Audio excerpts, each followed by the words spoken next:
Loredana Brati, i ftuar në një studio televizive, komentoi për herë të parë daljen e saj nga shtëpia e Big Brother VIP Albania, duke ndarë ndjesitë e saj për situatat e fundit. Do të kisha pritur të shikoja klipin, të kaloja pak kohë me Jozin pas daljes nga Big Brother VIP Albania, të kishim një moment për të diskutuar çfarë ndodhi, por nuk ndodhi.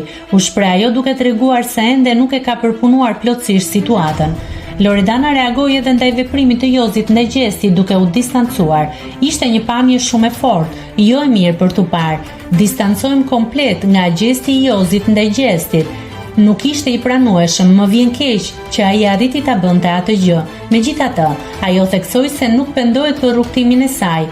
Nuk pendohem, do ta bëja sërish të njëjtën rrugë, ka mësuar shumë. Në fund Loredana shtoi se ka marrë një vendim në lidhje me Jozin, por nuk preferoi ta zbuloj publikisht, nuk dua ta agravoj situatën. Nëse klikoni mbi butonin subscribe, do t'ju shfaqen të gjitha publikimet tona. Ju ftoj t'i bëni subscribe kanalit, të pëlqeni videot dhe të lini komentin tuaj.